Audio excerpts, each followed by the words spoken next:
Hi everyone. सो पिछले lecture में हम लोग ने मोमेंट्स देखा था। इस लेक्चर में वी विल टॉक अबाउट, हम लोग ने थोड़ा बहुत पिछले लेक्चर में नॉर्मल डिस्ट्रीब्यूशन की बात करी थी।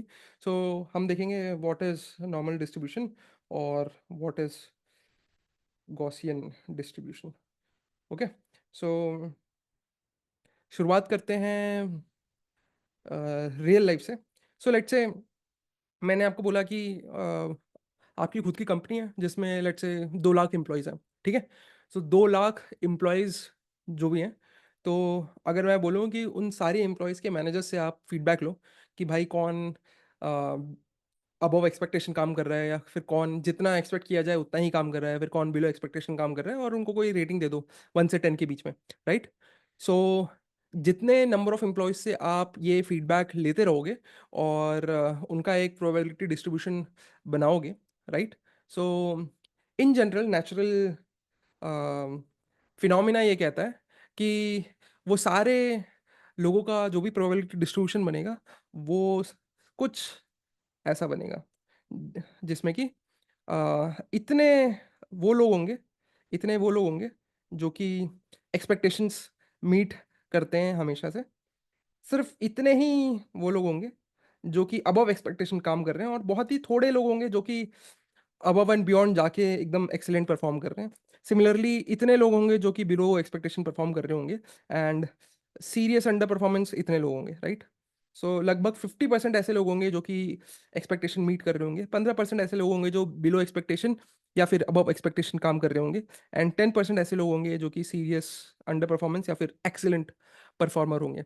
और ये नेचर में ये जब लोगों ने डेटा को एनालाइज किया एंड देखा कि कुछ इस तरीके का प्रोबेबिलिटी डिस्ट्रीब्यूशन कर्व बनता है, समथिंग लाइक अ बेल। ठीक है, अगर आप टेम्पल में जाओगे तो this is something like a bell. ठीक है, सो इसको एक तरीके से इसी इसी कारणवश इसको बेल बेल कर्व भी बोलते हैं, बेल कर्व। ठीक है, सिमिलरली लेट्स से आईक्यू वाला एग्जांपल आपको याद होगा। ठीक है, सो आईक्यू का कोई एग्जाम हुआ है, सो लो से हाई आईक्यू वालों के लिए जब आपने स्कोर्स निकाले और फिर जब उसका कोई प्रोबेबिलिटी डिस्ट्रीब्यूशन कर्व निकाला, सो जितने ज़्यादा लोगों पे आप एनालाइज करोगे ये कर्व उतना ही ज़्यादा smooth and smooth and smooth होता जाएगा, and hence you will again get a bell curve.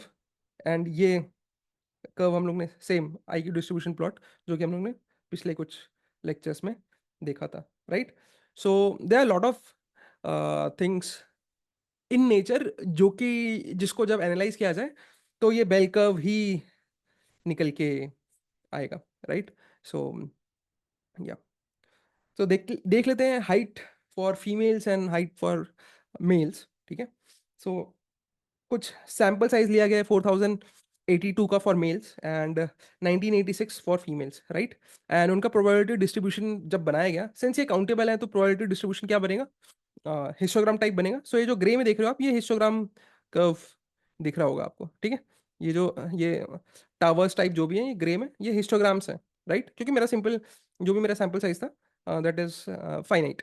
Right, now या काउंटेबल फाइनाइट, बट जैसे जैसे सैम्पल साइज इसमें और बढ़ाते जाओगे और बढ़ाते जाओगे, सो ये जो कर्व है बिनिंग से स्मूथनिंग की तरफ जाते जाएगा, प्रोबेबिलिटी मास फंक्शन से प्रोबेबिलिटी डेंसिटी फंक्शन की तरफ जाता जाएगा, एंड आपको एक ऐसे स्मूथ कर्व मिलेगा इन दोनों ही केस में। Right, so as sample size increases आपके जो भी सैम्पल मीन था, आपका जो भी सैम्पल मीन था, that tends to achieve mu population, या फिर जो एग्जैक्ट एक्चुअल ट्रू म्यू था या एग्जैक्ट एक्चुअल ट्रू मीन था, वहां तक जाता जाएगा। सो लेट्स से 4082 लोगों का आपने हाइट निकाला। ठीक है, so summation of i is equal to 1 to 408 h i by 4082 अगर आपने किया, सो ये आएगा आपका म्यू ऑफ 4082 सैंपल्स। ठीक है, ये जो भी नंबर आया, ये जो भी नंबर आया, इसमें आप जैसे जैसे और सैंपल साइज बढ़ाते जाओगे और सैंपल साइज बढ़ाते जाओगे, सो लेट्स से जो एक्चुअल एक्चुअल में जो मीन हाइट था लेट्स से वो 1.73 है। राइट, सो जैसे जैसे आप बढ़ाते जाओगे और लेट्स से आपका जो भी सैंपल था उसका आपका 1.75 आ रहा है मीन, सो जैसे जैसे आप सैंपल साइज बढ़ाते जाओगे वो एक्चुअल में 1.75 से घट के 1.73, मतलब जैसे जैसे आप सैंपल साइज बढ़ाते जाओगे, विच मेक सेंस। राइट, सो जैसे जैसे आप सैंपल साइज बढ़ाते जाओगे आपका जो भी मीन पॉपुलेशन का था जो कि हम कभी भी कैलकुलेट नहीं कर सकते क्योंकि इन्फिनाइट पीपल है। तो आपका जो भी मीन एम्पिरिकल है या फिर एम्पिरिकल मतलब जो भी आपने ऑब्जर्व किया, 4082 सैंपल्स का जो भी आपने ऑब्जर्व किया, राइट, वो मीन वैसे वैसे मीन पॉपुलेशन की तरफ जाता जाएगा। So many natural phenomena tends to follow normal distribution.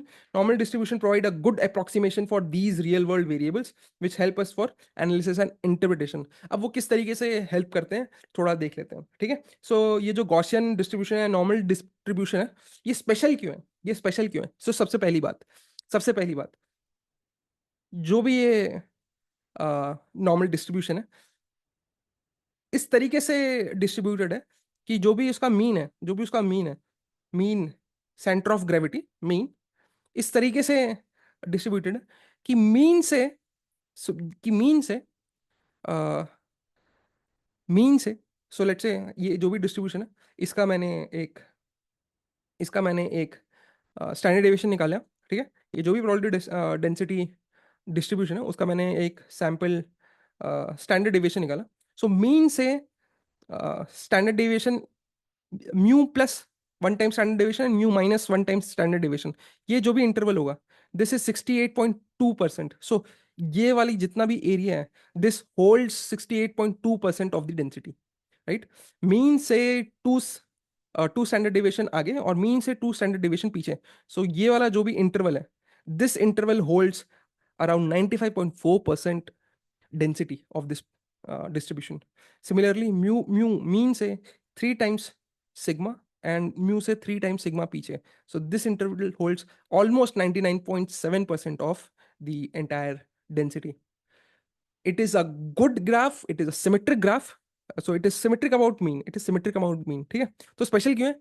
Special इसलिए है, अगर मेरे को म्यू पता है, अगर मेरे को इस पॉपुलेशन इस प्रोबेबिलिटी डिस्ट्रीब्यूशन का अगर मीन पता है एंड मेरे को अगर स्टैंडर्ड डेविएशन पता है, तो मैं ये बता सकता हूँ कि भाई माई रैंडम वेरिएबल एक्स का जो इंटरवल होगा म्यू माइनस सिग्मा और म्यू प्लस सिग्मा, ये जो इंटरवल होगा ये इंटरवल, ठीक है। What is the probability of x lying between mu minus sigma to mu plus sigma is nothing but 0.682 or 68.2%. What is my probability that my random variable will lie between mu minus sigma to mu plus sigma, which is nothing but 95.4% accuracy, so on and so forth. पर ये पता है तो क्या, ये पता है तो क्या, क्या कर सकते हैं, क्या कर लोगे, ठीक है। ये पता है तो क्या, ठीक है। सो मैंने कुछ आगे एग्जांपल्स दिए होंगे, लेट्स सी मैंने एग्जांपल्स दिए हैं कि नहीं दिए। नहीं तो नॉर्मल अभी अभी अभी हम लोग ने हाइट देखा था, अभी हम लोग ने हाइट देखा था, हाइट पता है, ठीक है। सो अगर मेरे को let's say from from domain knowledge, domain knowledge मतलब एक ऐसा इंसान एक ऐसा इंसान एक ऐसा इंसान जिसको एक ऐसा इंसान जिसको एक ऐसा इंसान जिसको ह्यूमन के बारे में बहुत कुछ पता है, ठीक है। ह्यूमंस के बारे में बहुत कुछ पता है उसको, काफी नॉलेज है। डोमेन नॉलेज का मतलब कि भाई जैसे एक शेफ है, chef is holding lot of domain knowledge about food industry, ठीक है। फूड कैसे काम करता है, रेस्टोरेंट में बिजनेस कैसे चलता है, किस तरीके से फूड्स को मैनेज किया जाता है, जो भी फूड का वेस्टेज है उसको कैसे ऑप्टिमाइज किया जाएगा, ये सब शेफ को पता है, राइट। वैसे ही एक ऐसा इंसान जिसको हाइट और ह्यूमंस के बारे में बहुत कुछ पता है तो उसको हम बोलेंगे भाई वो उस डोमेन का नॉलेज रखता है, ठीक है। जैसे अब हम हैं, हमें थोड़ा बहुत जीवन में जो भी थोड़ा बहुत नॉलेज है वो लेट्स से इतनी स्टडीज करेंगे, मशीन लर्निंग का नॉलेज है, राइट। सो डोमेन नॉलेज, ठीक है। स्टिल आई स्टिल से कि I am a student of this subject, ठीक है। हम हर दिन कुछ ना कुछ, हमारी पूरी टीम हर दिन कुछ ना कुछ नई सीखती रहती है क्योंकि हर दिन कुछ ना कुछ नया आता रहता है, राइट। सो कोई अगर आपको बोले कि हमें हमें हमें सब कुछ आता है तो नहीं भाई, थोड़ा गलत बोल रहा है शायद, ठीक है। So domain knowledge, right. So let's से एक एक एक बंदा है जिसको डोमेन नॉलेज है, एक बंदा है जिसको डोमेन नॉलेज है, ठीक है। उसको पता है कि भाई जो भी हाइट का नॉर्मल डिस्ट्रीब्यूशन कर्व है वो किस तरीके से, म्यू हाइट क्या है और इसका स्टैंडर्ड डेविएशन क्या है, इसका स्टैंडर्ड डेविएशन क्या है, ठीक है। तो अब तो फिर इस डोमेन नॉलेज से मेरे को ये पता है कि भाई हाइट का मीन कितना है और स्टैंडर्ड डेविएशन कितना है। अगर मेरे को हाइट का मीन पता है और स्टैंडर्ड डेविएशन पता है तो इसका मतलब मेरे को एंटायर कर्व पता है, हम मेरे को ये एंटायर कर्व पता है, करेक्ट। मेरे को ये एंटायर कर्व पता है, राइट। अब अब let's say let's say let's say let's say कल को पता चला कि भाई अर्थ खत्म होने वाली है, कल को पता चला कि अर्थ खत्म होने वाली, अर्थ खत्म होने वाली, अर्थ खत्म होने वाली है, अर्थ खत्म होने वाली है, ठीक है। अब अर्थ खत्म होने वाली है, तो अब गवर्नमेंट ने क्या बोला और साइंटिस्ट ने मिलके क्या तैयारी की है। तैयारी ये की है कि भाई एक कैप्सूल बनाया जाएगा इंसानों के लिए, एक कैप्सूल बनाया जाएगा जिसमें को इंसानों को क्या करेंगे, इंसानों को क्या करेंगे, हाइबरनेशन, हाइबरनेशन पता है? हाइबरनेशन मतलब कि बेसिकली किसी केमिकल रिएक्शन के थ्रू आपको सुला दिया जाएगा सच दैट कि आपको ट्रांसपोर्टेशन करने में आसानी हो, क्योंकि अगर आप जगह रहोगे और जब आपको ट्रांसपोर्ट किया जाएगा तो फिर खाना मांगोगे, एंटरटेनमेंट चाहिए होगा, बहुत टाइम वेस्ट करोगे, ठीक है। और साथ साथ में आप बूढ़े भी हो रहे होगे। हाइबरनेशन का मतलब एक तरीके से ऐसा समझो कि किसी केमिकल रिएक्शन के थ्रू आपको सुला दिया गया है, पर आप उठोगे नहीं, ठीक है। और फिर दोबारा आपको उठाने के लिए कोई थर्ड पर्सन चाहिए होगा जो कि आपको उठाएगा, ठीक है। साईफाई मूवीज में अगर आपने देखा होगा थोड़ा बहुत, उसमें तो ये भी दिखाना है एजिंग नहीं हो रहा है वो सब, ठीक है, छोड़ो। ठीक है, अब ये जो कैप्सूल है, ठीक है, हर हाइट वाले बंदे के हिसाब से बनेगी, ठीक है। क्योंकि छोटे बंदे के लिए बड़ा कैप्सूल बना दोगे तो उसमें रिसोर्सेज ज़्यादा लग रहे हैं, जो भी उसमें रॉ मटेरियल्स है वो ज़्यादा लग रहा है, राइट। सो हर हाइट के हिसाब से उसका कैप्सूल बनेगा, राइट। जैसे कि टी शर्ट, जो भी बड़ा बंदा है वो छोटा टी शर्ट नहीं पहन सकता, और जो छोटा बंदा है वो बड़ा टी शर्ट नहीं पहन सकता, ठीक है, ऑब्वियसली। सो कितना हाइट होना चाहिए एक पर्टिकुलर चीज़ का, ठीक है, या इस कैप्सूल का कितना हाइट होना चाहिए, या फिर किसी भी टी शर्ट का कितना हाइट होना चाहिए, राइट। लेट्स से अगर आपको अपने, लेट्स से 2 लाख एम्प्लॉयज़ के लिए टी शर्ट बनाना है, या फिर गवर्नमेंट को अपने 1 करोड़ सिटीजन्स के लिए कैप्सूल बनाना है, राइट। सो मेरे को म्यू हाइट पता है, मेरे को सिग्मा पता है। सो मेरे को ये पता है, लेट्स से mu height is 1.72 2 meters, and standard deviation is let's say 0.4 meters, ठीक है। सो मुझे ये पता है कि मुझे ये पता है what is the probability that x is greater than equal to 1.32 to less than equal to 1.72, 0.4 is 2.12, ठीक है। This is nothing but 68.2%।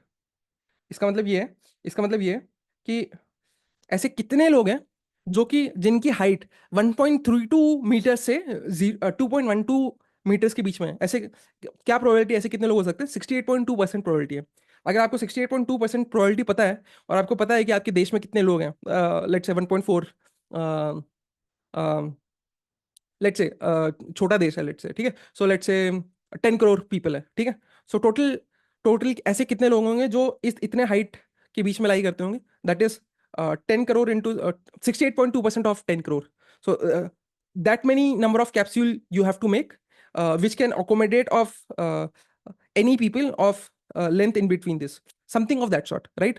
So domain knowledge से अगर मेरे को mu and height, mu and sigma पता है, so I can tell a lot of things, and I can utilize that information to apply it to get much more things and do the analysis part, ठीक है।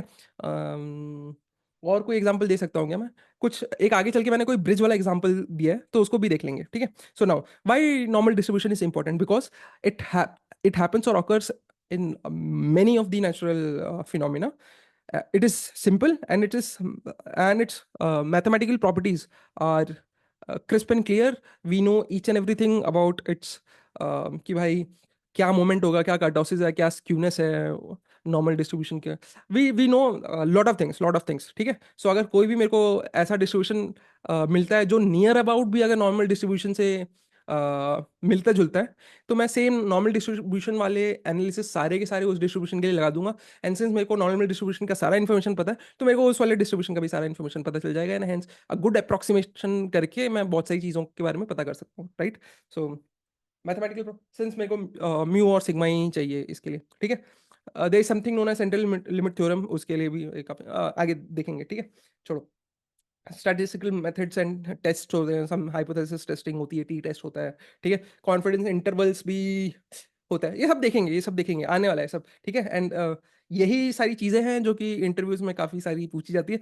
मैं ये साथ साथ में ये भी बताते जाऊंगा। सो आईटी मद्रास में प्लेसमेंट के वक्त I did not give lot of interviews because I got placed on day one. So ऐसे समझो कि 7 दिन 8 दिन का प्लेसमेंट प्रोसेस होता है। सो डे वन में आई गॉट प्लेस, बाकी के दिन में ऑब्वियसली बैठने के लिए नहीं मिला। पर लगभग जितने भी डेटा साइंस और मशीन लर्निंग के प्रोफाइल के लिए कंपनीज आई थी, almost I was clearing all those written rounds and coding rounds for the interview process. So I also talk about कि what kind of questions you will get during those MCQs, right, or during those written rounds. So ये मैं through out the journey बताते रहूँगा आपको मेरे experiences से, और या फिर मैंने काफ़ी फ्रेंड्स लोगों से बात किया है, right. So I keep on talking to now as well. So my few of friends, um, I don't know. I good छोड़ो यार. So yeah, I don't know whether I can mention that or not. So yeah. So there is a good competitor of OpenAI in India. So my few friends switched there as well. So I know a lot of details. Yeah, package बहुत अच्छा है. So yeah, approximation for other distributions.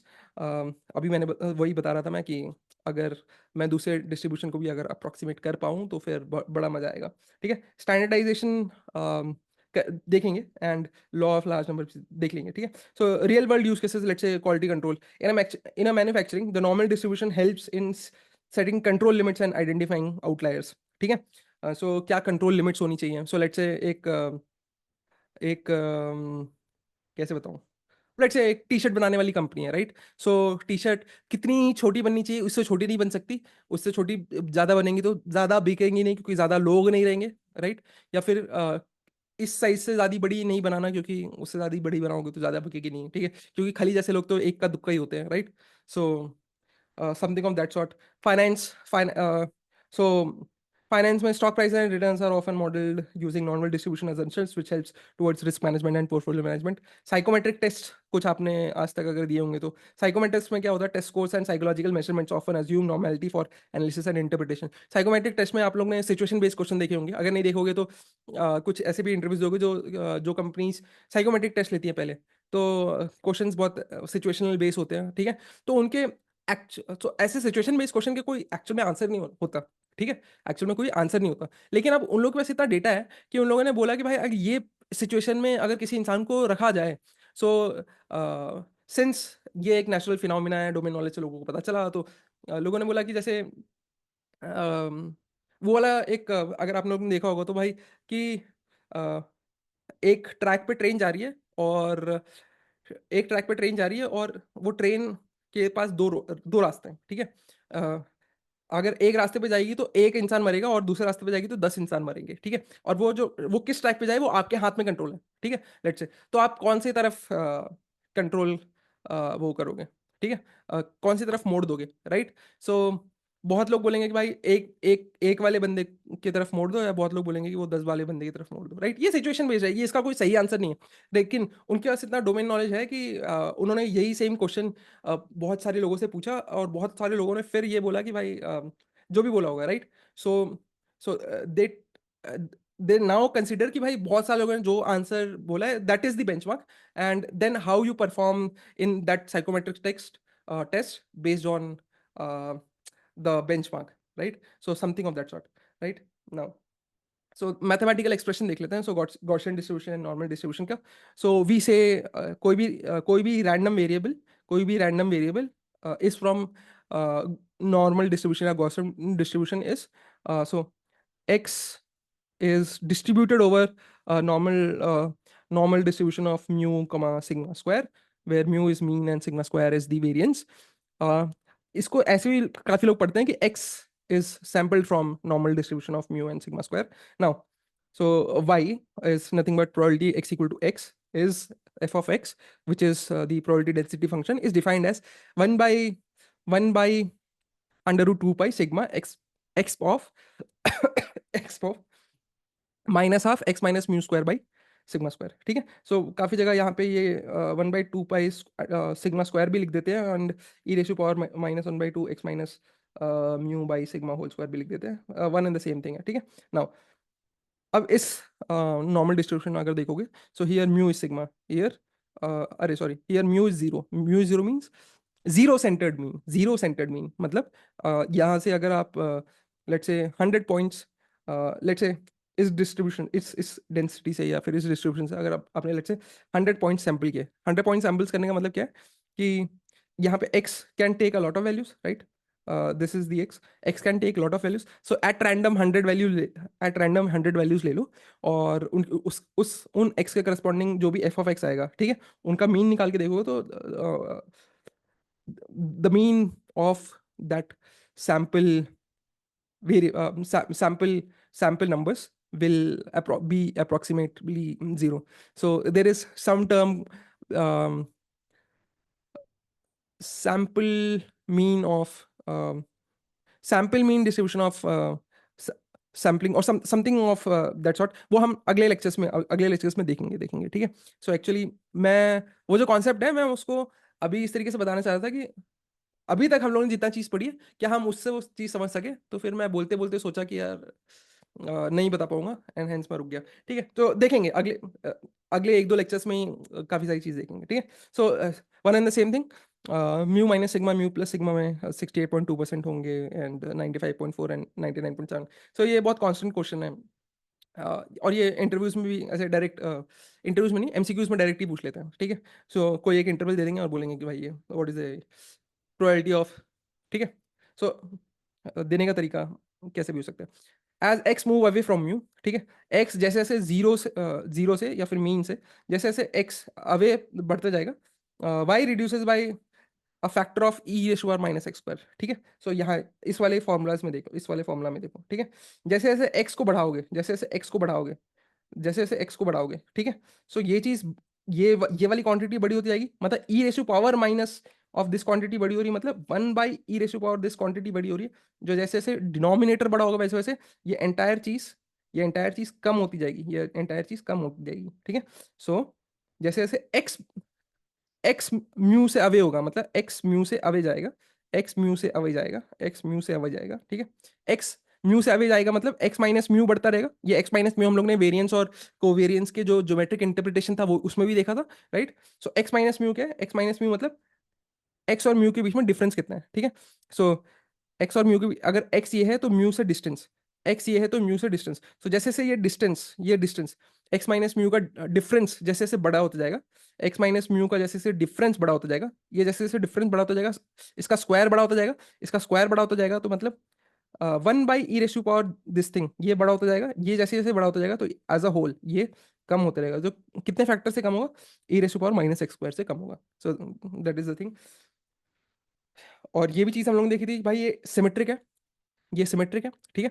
अब ऐसे normal distribution या Gaussian distribution जिसमें mu zero और sigma one हो, right, mu zero sigma one हो, तो हम उसको बोलेंगे this x is sample from normal distribution of 0 and 1, and for that probability density function will be this, right, क्योंकि मीन जीरो है और वेरिएंस वन है, right. So next, okay. So PDF probability density function देखो, for different mu and sigma, for different mean and variance, my normal distribution, so Gaussian distribution is this, okay। Now ये formula अभी हम लोगों ने देखा था। So for different value of sigma and mu, जो मेरा कर्व है या मेरा प्रोबेबिलिटी डेंसिटी फंक्शन है, वो इस तरीके से दिखेगा। So let's say blue red and yellow all have same mu zero, so अगर ये देख रहे हो ये, so mean is zero for blue red and yellow, right. Mu is -2 for green, mu is -2 for green. Now sigma square variance spread, ये क्या है, 0.2 1 and 5, ठीक है। ब्लू इज 0.2, ब्लू इज देखो 0.2, blue is 0.2, red is 1 and yellow is 5। अब ये देखो sigma square variance क्या था, spread, your spread of values from mean, x minus mu मैंने बेसिक स्टैटिस्टिक्स जो 1 घंटे का लेक्चर था उसमें बताया था मैंने, ठीक है। सो इन सभी के लिए, ठीक है, मीन से वैल्यूज कितनी दूरी पे है, ठीक है। रेड ब्लू वाले कर्व के लिए मीन से वैल्यू बहुत पास पास में है, मीन से वैल्यू बहुत पास पास में है, तो वेरिएंस जो स्प्रेड है वो कम है, इसलिए देखो यहाँ पे जो वेरिएंस है इसका 0.2 है, इसका वेरिएंस 0.2 है। रेड कर्व के लिए जो भी वैल्यूज है मीन से कंपैरेटिवली दूर दूर है, सो इसका variance is 1, right. And yellow curve के लिए और ज्यादा स्प्रेड आउट है, एंड हेंस इसका वेरिएंस इज 5। एंड जो ये ग्रीन कर्व था इसका म्यू तो -2 है and variance is 0.5, right? Okay, now CDF stands for the cumulative distribution function. So CDF क्या बोलता है? Probability that x is less than some value, right?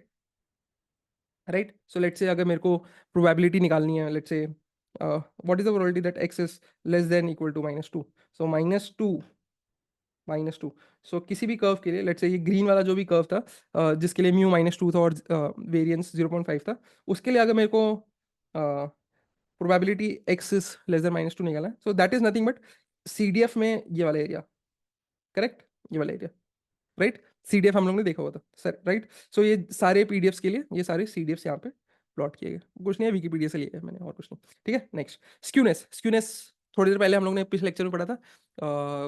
Skewness is M3 moment 3, third moment, right? Third moment by standard deviation का cube, right? So skewness is nothing but measure of asymmetricity. So let's say this is my normal curve, this is my normal curve. So normal curve के लिए 50% of the data को split करता है, मतलब 50% will be here, 50% will be here, मतलब mean यहाँ पे, median भी यहीं पे होगा, और मोड क्या बोलता है? That that number which awkward most number of times, ठीक है? सो ये मीन के करस्पॉन्डिंग ही सबसे number of most number of times data occur हुआ है, तभी तो इसकी प्रोबेबिलिटी सबसे ज्यादा है, correct? And hence mean mode median both lies, all three lies here, ठीक है, सही बात है। नाउ नेगेटिवली स्क्यूड कब बोलूंगा मैं? नेगेटिवली स्क्यूड मैं तब बोलूंगा जब मीन से मेरा most of the data right side हो जाए, राइट साइड हो जाए, ठीक है? सो जब मीन से मेरा most of the data right side हो जाए, तब मैं बोलूंगा कि भाई ये जो भी मेरा डेटा है वो ना, लेट्स से ये एक्स एक्सिस था, ठीक है? सो एक्स एक्सिस में जनरली यहाँ पे पॉजिटिव होते हैं, यहाँ पे नेगेटिव होते हैं, करेक्ट? सो नॉर्मली ऐसे था, ठीक है? जब मेरा मीन से डेटा पॉजिटिव की तरफ मूव कर जाए, तो मैं उसको बोलूँगा कि जो बी मेरा ये वाला कर्व है, that is negatively skewed. And similarly अगर मेरा डेटा पॉजिटिव डायरेक्शन के ऑपोजिट मूव कर जाए, most of my density positive direction से अवे की तरफ मूव कर जाए, तो मैं उसको बोलूँगा this is my positively skewed, this is my positively, बस टर्म्स हैं, ठीक है? कोई लॉजिक नहीं है। नाउ अब नेगेटिवली स्क्यूड में देखो, ऑब्वियसली मेरा मीन तो यहीं पे रहेगा, सो जब मेरा मीन यहाँ पे है, सो अगर मेरा मीन यहाँ पे है, तो जहाँ पे भी मोड क्या बोलता है? मोड ये बोलता है कि भाई जहाँ पे भी मोस्ट फ्रीक्वेंट डेटा हो, सो मोड मेरा यहाँ पे होगा, ठीक है? And median will be here, median will be here. So for this negatively skewed case, mean is less than median less than mode, and for positively skewed case, mode is less than median less than mean. And this is the very standard question which you see in your MCQs कि भाई negatively skewed या positively skewed में क्या relation है, और ये आया था भाई, मेरे में तो आया था, बहुत बार आता है, ठीक है? सो कर्टोसिस मतलब टेल्डनेस, M4/σ4, ये हम लोग ने देखा था, expectation of x minus mu raise power 4 by sigma raise power 4, ठीक है? सो कर्टोसिस कर्टोसिस का मतलब है टेल्डनेस, ठीक है? सो एक नॉर्मल डिस्ट्रीब्यूशन कर्व के लिए ये वाली चीज को बोलते हैं हम शोल्डर्स, ठीक है? सो ये शोल्डर्स के बीच में कितना डिस्टेंस है, इसका मेजर क्या है? शोल्डर्स के बीच में कितना डिस्टेंस है, इसका मेजर क्या है? इसका मेजर है वेरिएंस, वेरिएंस मीन से मेरे पॉइंट्स कितने कितने दूर हैं। अगर वेरिएंस ज़्यादा, तो ये ज़्यादा स्प्रेड आउट होंगे, वेरिएंस का मतलब ये कम स्प्रेड आउट होंगे, correct? Now peakedness is nothing but ये जो पीक है, ये पीक कितना ज़्यादा जा रहा है, ठीक है? तो जितना कम वेरिएंस, मतलब स्प्रेड कम है, तो ऑब्वियसली पीक उतना ज़्यादा होगा, और स्प्रेड ज़्यादा है तो पीक उतना कम होगा, करेक्ट? नाउ ये जो टेलनेस है, ये जो टेल जा रही है इनकी, ये जो टेल जा रही है, इसको, ये कितना टेलनेस है, ठीक है? सो उसको क्वांटिफाई करने के लिए this is the measure kurtosis, this is the measure kurtosis. So kurtosis of a normal distribution with mean 0 and 1 is defined as 3, okay? So kurtosis tailness is defined as, for this will be 3, ठीक है? और you calculate this for this and get the value 3, right? Now axis kurtosis, एक statistical quantity है जो कि हम किसी दूसरे डिस्ट्रीब्यूशन का निकालते हैं with respect to our normal distribution. ठीक है, सो नॉर्मल डिस्ट्रीब्यूशन का कर्टोसिस कितना था, 3। सो एक्सेस कर्टोसिस ये बोलता है कि भाई किसी भी डिस्ट्रीब्यूशन का आप कर्टोसिस निकालो, वो नॉर्मल डिस्ट्रीब्यूशन के कर्टोसिस से कितना एक्सेस में है, कितना एक्सेस में। So basically excess kurtosis of any distribution is defined as kurtosis of this distribution minus normal distribution का कर्टोसिस। तो basically excess kurtosis nothing but उस डिस्ट्रीब्यूशन का कर्टोसिस माइनस 3, उस डिस्ट्रीब्यूशन का कर्टोसिस माइनस 3। ठीक है, सो ठीक है। नाउ इसमें भी नेगेटिव कर्टोसिस पॉजिटिव कर्टोसिस बोलते हैं, और डिफरेंट डिफरेंट टर्म्स है। कहीं कहीं पे नेगेटिव कर्टोसिस लिखा होगा, कहीं कहीं पे प्लाई टू क्रेटिक लिखा होगा, कहीं पे नॉर्मल नॉर्मल को बोलते हैं मेसोक्रोटिक, एंड पॉजिटिव कर्टोटिक को बोलते हैं लेप्टोकर्टिक। ठीक है, एमसीक्यूज में कभी पूछ लेंगे तो देख लेना। ठीक है, अब ये देख लेते हैं कि एक्सेस कर्टोसिस डिफरेंट डिफरेंट के लिए निकलता कैसे है। सो लेट्स से यहाँ पे मेरे पास चार डिस्ट्रीब्यूशन है, चार डिस्ट्रीब्यूशन है। ठीक है, सो लेट्स से ये वाला जो कर्व है, ये वाला कर्व है लेट्स से। सो इसका एक्सेस कर्टोसिस इज माइनस, इसका एक्सेस कर्टोसिस इज 3, मतलब इसका कर्टोसिस कितना होगा, 6। तभी तो एक्सेस कर्टोसिस 6 - 3, ये जो नॉर्मल डिस्ट्रीब्यूशन का कर्टोसिस है 3। सो इसका एक्सेस कर्टोसिस कितना है, 3।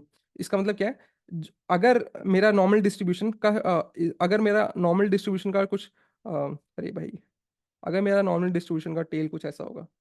ठीक है, सो इस नॉर्मल डिस्ट्रीब्यूशन के टेल के कंपैरिजन में जो ये वाला जो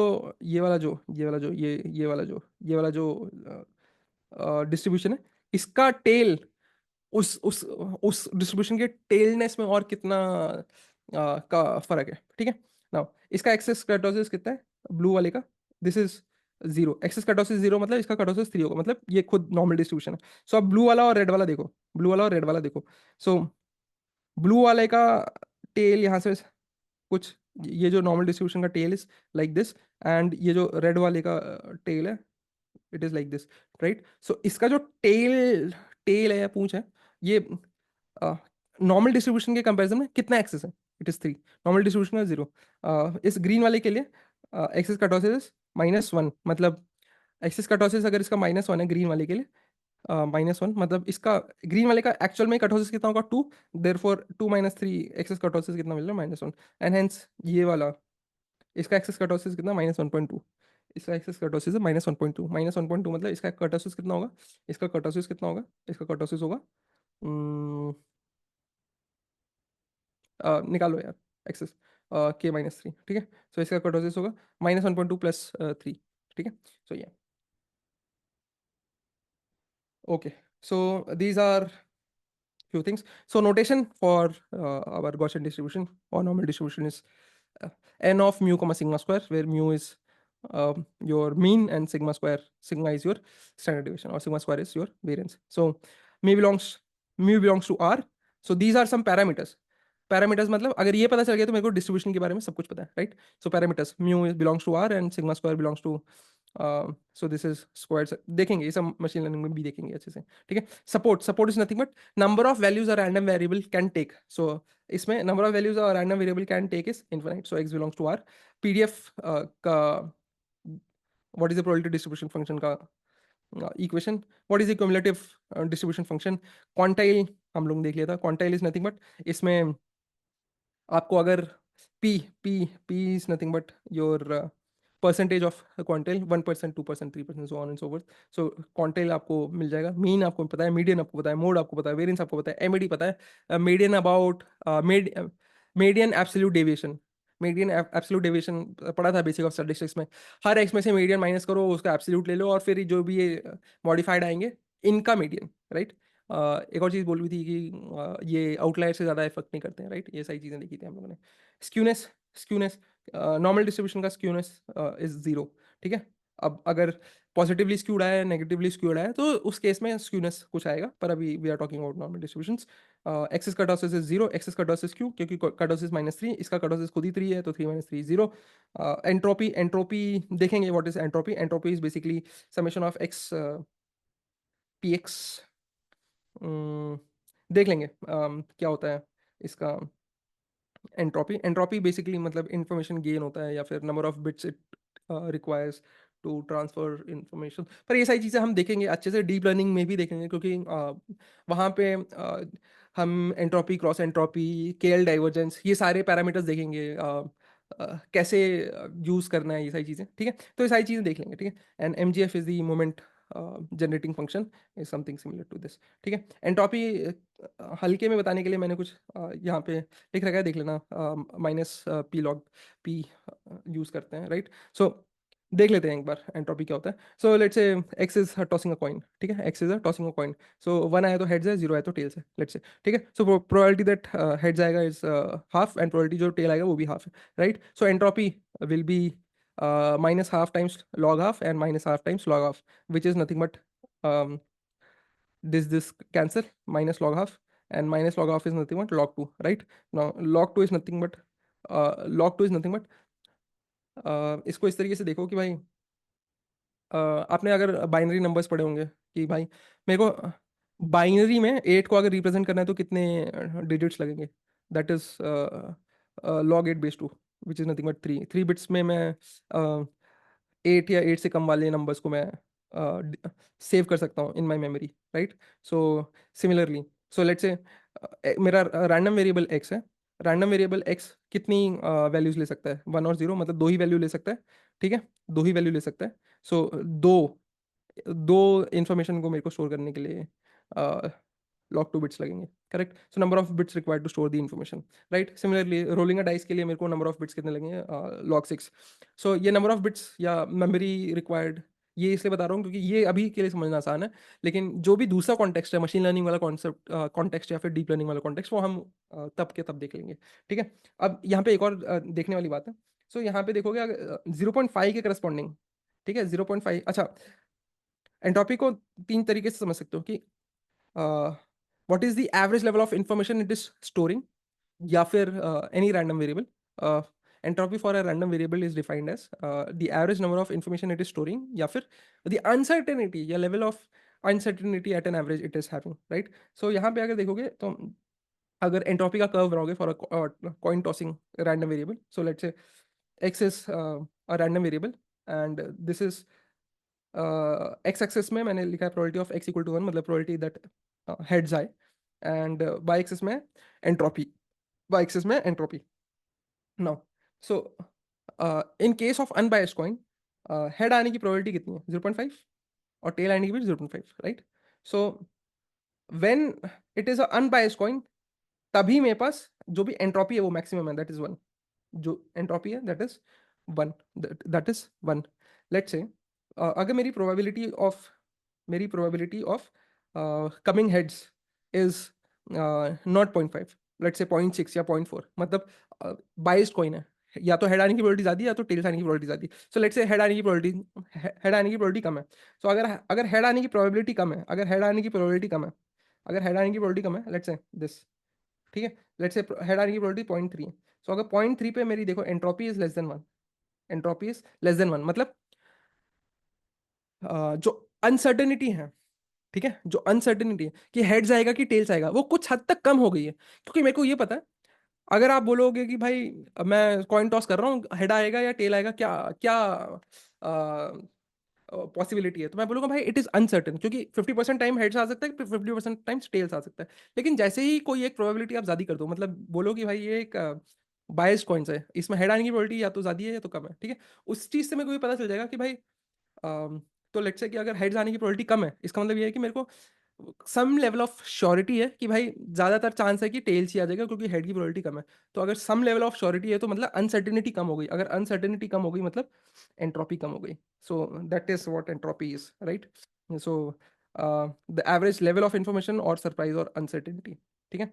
okay, now why we care about any distribution, ठीक है, why we care about any distribution, ठीक है, why we care about any distribution, not only normal distribution, any distribution, क्यों केयर करते हैं, ठीक है। So let's say salary salary अगर हम लोग ने एक कर्व बनाया, ठीक है, जो कि है सैलरी का कर्व, राइट। सैलरी का कर्व मतलब बहुत सारे लोगों से बात किया या इन्फॉर्मेशन निकाला कि भाई कौन कितना कमाता है, and उसको एक डिस्ट्रीब्यूशन या प्लॉट किया ठीक है, एक डिस्ट्रीब्यूशन निकाला, and it turns out to be कि भाई वो एक नॉर्मल डिस्ट्रीब्यूशन है, ठीक है, it turns out to be a normal distribution, and let's say it is a, हमें कहीं से पता चला या किसी डोमेन नॉलेज वाले बंदे से पता चला, ठीक है। नाउ लेट्स से कि ये जो भी कर्व आ रही है, ये सैलरी की curve, ये देखा था हम लोगों ने एक्सपेक्टेशन वाला, ठीक है। Now so how do we know कि salary is distributed over a normal distribution? So ये डोमेन नॉलेज, ठीक है। सो उस डोमेन के बंदे ने ही बताया, ठीक है, हमें कैसे पता चलेगा, ठीक है। सो लेकिन अगर नहीं हुआ तो, अगर ये नॉर्मल नहीं हुआ डिस्ट्रीब्यूशन तो, और अगर अ, मान लो सैलरी का हमारे पास डिस्ट्रीब्यूशन है पर ये नहीं पता कि नॉर्मल है कि नहीं है, तो हम कैसे पता लगाएंगे कि भाई ये नॉर्मल डिस्ट्रीब्यूशन है कि नहीं? So there are some test जो कि हम आगे देखेंगे, सम क्वांटाइल प्लॉट्स होते हैं, और there are few more test, वो हम आगे देखेंगे, ठीक है। सो या, सो लेट्स से कि तो जो ट्विटर ट्विटर में सैलरी होगी वो भी नॉर्मल डिस्ट्रीब्यूशन में होगी। So let's say salary is distributed over normal distribution which सब मीन एंड वेरिएंस, ठीक है। सो ये डिस्ट्रीब्यूशन तो मेरे को पता है। अब भैया इलॉन भैया आ गए, इलॉन भैया बोल रहे हैं कि भैया अभी अभी सीईओ बने और एम्प्लॉयज को फायर करो, कॉस्ट कटिंग करो, ठीक है। कुछ एम्प्लॉयज कुछ भी काम नहीं कर रहे हैं और कुछ एम्प्लॉयज बहुत ज्यादा काम कर रहे हैं, जो काम कर रहे हैं उनको रखो, बाकी सबको फेंको, ठीक है। तो अब उन लोगों ने बोला भाई कॉस्ट कटिंग करनी है। अब कॉस्ट कटिंग करनी है तो क्या है, कॉस्ट कटिंग कर रहे हैं तो बोला कि भाई जो जो लोग ना $200,000 से कमा रहे हैं, मतलब जिनकी सैलरी $200,000 से ज्यादा है, उनको भाई फायर कर दो। तो जैसे ही फायर करोगे तो इतनी इतने पैसे बच गए, मतलब कॉस्ट कटिंग हो गई। तो अब कितने नंबर ऑफ एम्प्लॉयज हैं जो कि जिनकी सैलरी $200,000 से ज़्यादा है? तो कैसे निकालोगे भाई? अगर मेरे को पता है कि ये एक नॉर्मल डिस्ट्रीब्यूशन है, तो मेरे को उसका सीडीएफ पता है, सीडीएफ पता है। अगर मेरे को उसको सीडीएफ पता है तो देखा था मैंने, कुछ उसका सीडीएफ ऐसे आता है, ठीक है, उसका सीडीएफ ऐसे आता है। So what is the probability that x is greater then 200K, ठीक है। सो यहाँ पे कहीं 200K होगा, एक्स इज 200K, ठीक है। सो बेसिकली ये वाला एरिया पूछ रहा है, ये वाला एरिया, ये वाला प्रोबेबिलिटी कितनी है, ठीक है, ये वाली प्रोबेबिलिटी पूछ रहा है, ठीक है। So this area is nothing but 1 minus, क्योंकि टोटल एरिया कितना होगा 1, सो टोटल प्रोबेबिलिटी कितनी होगी 1 minus probability that x is less then 200, ठीक है। एक्स इज लेस देन 200 मतलब ये वाला होगा, एक्स इज लेस देन 200, ठीक है। सो 1 में से इतना एरिया को माइनस कर दो, 1 में से x, x is probability x is less then 200, ठीक है, probability x is less then 200 minus कर दो, so you will get number of employees. Basically you will get number of number of employees नहीं मिलेंगे, you will get the probability, you will get the probability, या फिर percentage and उस percentage को अगर आप नंबर ऑफ पीपल से multiply कर दोगे you will get the exact number of employees who are getting salary 200,000 से ज़्यादा। तो आपको ये नंबर ऑफ एम्प्लॉयज पता चल जाएंगे, ठीक है। अब जैसे मान लो ये नंबर ऑफ एम्प्लॉयज ट्विटर में लेट से 2 लाख एम्प्लॉयज थे, ट्विटर में लेट से 2 लाख एम्प्लॉयज थे, और ये वाला जो नंबर आ रहा है, यह नंबर लेट से आ रहा है 50,000, 50,000, ठीक है। अब तुमने बताया इलॉन भैया को, भैया 50,000 लोग हैं $200 के ऊपर, 50,000 को फायर कर देंगे। सो फिर इलॉन बोलेंगे कि भैया 50,000 को अगर हम फायर कर देंगे तो कुछ और रिपरकशंस हो सकते हैं या जो भी हो सकता है, ठीक है। तो फिर या तो फिर वापस इलॉन भैया बोलेंगे कि भाई एक काम करो, 200 नहीं, $250K वाला बताओ, ये कितने नंबर होंगे, एंड लेट्स से वो कुछ 30,000 पीपल आए, और फिर वो बोलेगा कि ठीक है 30,000 को कर लो, समथिंग ऑफ दैट सॉर्ट, ठीक है। या फिर पूछ सकते हैं कि भाई ऐसे कितने एम्प्लॉयज हैं जो कि $100 और 100K एंड $200K के बीच में लाई करते हैं, राइट। सो वो भी हम कुछ पीडीएफ की मदद से निकाल सकते हैं। So if we know the distribution we know everything and we can answer any kind of analysis या any kind of questions. So मेरा मतलब ये था, ठीक है। So be it normal distribution and any या फिर एनी डिस्ट्रीब्यूशन, ठीक है। सो मशीन लर्निंग या डीप लर्निंग में हम मोस्टली कुछ हर बार हमारा बस प्रयास यही रहता है, निरंतर प्रयास यही रहता है कि जो भी डेटा मेरे को मिला है किसी भी प्रॉब्लम स्टेटमेंट के लिए, ये किसी तरीके से मैं ये बता पाऊँ कि ये किस डिस्ट्रीब्यूशन से आ रहा है। अगर मैंने जितना अच्छा वो डिस्ट्रीब्यूशन बता दिया, मैं उतना अच्छा मॉडल से प्रिडिक्शन करवा सकता हूँ, या बेसिकली मेरा मॉडल जितना अच्छा इस डिस्ट्रीब्यूशन को समझ पाए या पैटर्न्स निकाल पाए, मेरा मॉडल उतना अच्छा बढ़िया काम करेगा, ठीक है।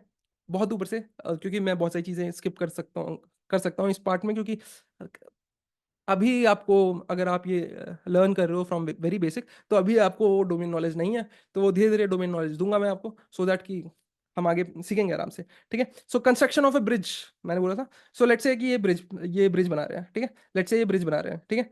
सो ये जो ब्रिज बना रहे हैं ये एक लेट्स से नदी के ऊपर ब्रिज बना रहे हैं और जिसमें कि सिर्फ पैदल लोग इधर से उधर क्रॉस करेंगे, ठीक है। कोई गाड़ी वाड़ी नहीं जाने वाली। तो सिंस मेरे को डोमेन नॉलेज से पता है कि भाई height is distributed over normal distribution of some mu and variance, and weight भी उसी तरीके से नॉर्मल डिस्ट्रीब्यूटेड है सम म्यू डैश और सिग्मा डैश, ठीक है।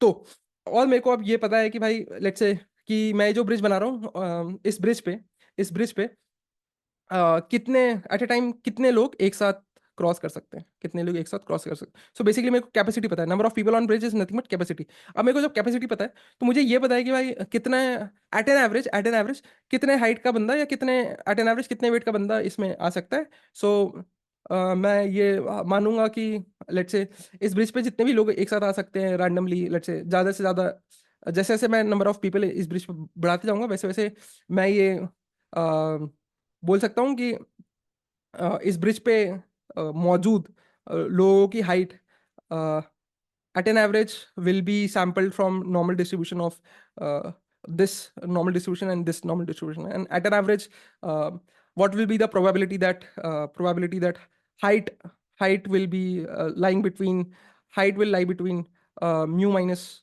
sigma to mu plus sigma, something of that sort, right? या फिर at an average what is the probability that my weight will lie in between mu dash minus sigma and mu dash plus sigma dash। अगर मेरे को ये number of probability पता है, let's से मेरे को ये प्रोबेबिलिटी पता है क्योंकि मेरे को ये नॉर्मल डिस्ट्रीब्यूशन पता है, ठीक है। सो लेट्स से ये मेरे को पता है, so this multiplied by capacity of this bridge in terms of number of people करूंगा तो मेरे को ये पता चल जाएगा कि भाई कितने नंबर ऑफ पीपल होंगे जो कि इतने वेट के होंगे, कितने नंबर ऑफ पीपल होंगे जो कि इस वेट के हो सकते हैं। एट एन एवरेज ये ब्रिज पे जब इतने सारे लोग आ जाएंगे, लेट्स से 500 लोग आ गए, तो फिर at an average total weight इस ब्रिज पे कितना होगा। अगर टोटल वेट इस ब्रिज पे कितना होगा तो फिर we can calculate the stress on the bridge, strength of the bridge कितना होना चाहिए, एवरेज फोर्स ये सारे लोग कितना लगा रहे होंगे इस ब्रिज पे। तो मेरे को इस ब्रिज को कंस्ट्रक्शन के लिए कितना रीइंफोर्समेंट लगाना पड़ेगा, कितने सरिये लगाने पड़ेंगे, कितना सीमेंट लगाने पड़ेगा, so and so forth, right. So एक बहुत ही बेसिक सा एग्जांपल है, but this kinds of calculation comes into picture when people construct big big dams या फिर big buildings and so on and so forth, right. So yeah one more example is IRCTC train ticketing, ठीक है। IRCTC से कभी train ticket किया होगा तो भाई आप जो भी एज और मेल या फीमेल डालते हो उसके बेसिस पे ना वो हर बोगी का एक अपने आप में एक सेंटर ऑफ मास को हमेशा अलाइन करने की कोशिश करता है, मतलब हमेशा centre of mass of her bogie को वो मिडिल में रखने की कोशिश करता है, मोस्टली डाउन में रखने की कोशिश करता है, राइट। सो जैसे ही देखोगे कि अगर आप पहले इंसान हो ना तो अगर आपको यहाँ पे अलॉट हुआ है तो दूसरे वाले इंसान को अगर आपके साथ ही कोई साथ में सेम टिकट में कर रहे हो तो सबको साथ में मिल जाएगा, लेकिन फिर सेकंड वाले टिकट वाले बंदे को यहाँ पे मिलेगा, ठीक है। And based upon age they try to calculate कि भाई इस एज का बंदा है तो एट एन एवरेज इसकी वेट कितनी हो सकती है एंड सो वो सारी कैलकुलेशन के हिसाब से आईआरसीटीसी में टिकट बुकिंग्स होती है। अगर आप लोग को नहीं पता था तो yeah this is actually happens now. Standard normal variated standardization, ठीक है। सो लेट्स से कि मेरा X is distributed over a normal distribution mu and sigma square, ठीक है। सो इसमें से मैंने कुछ पॉइंट सैंपल किए, कुछ पॉइंट रैंडमली सैंपल किए, let's say x1 x2 let's say x 1000 तक सैंपल कर लिया मैंने, ठीक है। नाउ अगर ये 1000 सैंपल पॉइंट किए तो इनका अभी अगर आप म्यू निकालोगे, इनका अगर मीन निकालोगे, मीन इनका कैसे निकालोगे, x1 plus x2 up till x 1000 by 1000, इनका जो भी मीन निकालोगे और जो भी इनका स्टैंडर्ड डेविएशन निकालोगे उनको बोल देते हैं mu sample and sigma sample, ठीक है। सो अब क्या करो, हर एक पॉइंट में से म्यू सैंपल माइनस कर दो और हर एक पॉइंट को इससे उसके स्टैंडर्ड डेविएशन से डिवाइड कर दो। अब क्या होगा, अब जो भी आपके एक्स आई डैश होंगे, मतलब x1 dash x2 dash x3 dash so on up till x 1000 dash, ठीक है। अब ये जितने भी पॉइंट्स होंगे, ये जितने भी पॉइंट्स होंगे, ठीक है, ये जितने भी पॉइंट्स होंगे, अगर आप इनका मीन निकालोगे, अब इनका मीन 0 आएगा और इनका स्टैंडर्ड डेविएशन 1 आएगा, ठीक है। सिर्फ इस सैंपल का, ठीक है। So now all samples x I dash I can say कि भाई ये अब किसी एक डिस्ट्रीब्यूशन से आ रहे होंगे जिसका मीन 0 और वेरिएंस 1 होगा। नाउ यू हैव, अब जब मेरे पास ये इन्फॉर्मेशन पता है, सो अब मेरे को ये पता है कि भाई एक्स आई डैश इस डिस्ट्रीब्यूशन से आ रहा है। अब ये वाला distribution is the normal distribution with mean 0 and variance 1। Now अब क्या करोगे? सारी इन्फॉर्मेशन है भाई, जैसे कि कॉन्फिडेंस इंटरवल की आपके पास इन्फॉर्मेशन है कि कितना कितना प्रोबेबिलिटी डिस्ट्रीब्यूशन लाई करता है, और बहुत सारी इन्फॉर्मेशन है, राइट? सो इस तरीके से किसी भी स्टैंडर्ड नॉर्मल वेरिएट को हम स्टैंडर्डाइज करेंगे। This process is known as standardization. ये हम काफ़ी जगह करेंगे, ठीक है? जब हम मशीन लर्निंग में पीछे भी पढ़ेंगे तब वहाँ पे भी सम काइंड ऑफ स्टैंडर्डाइजेशन ही करेंगे, ठीक है? तो वहाँ पे भी देखेंगे। So yeah this was it from my side. So अगर जिम, आप लोगों में से कोई जिम करता है, राइट? सो देखोगे तो कुछ ऐसा मिल जाएगा, मतलब कि यहाँ पे जो भी रॉड्स लगाते हो, राइट? सो मैक्सिमम जनता होगी जो कि इस ऑप्टिमम लेवल पे वेट्स उठाती होगी, ठीक है? ऐसे बहुत कम लोग होंगे जो बहुत ज़्यादा वेट्स उठाते होंगे, ऐसे बहुत कम लोग होंगे जो कम वेट्स उठाते होंगे। एंड हेंस ये देखो, नहीं सर, अपने आप में नॉर्मल डिस्ट्रीब्यूशन है। So yeah see you guys, bye bye, take care.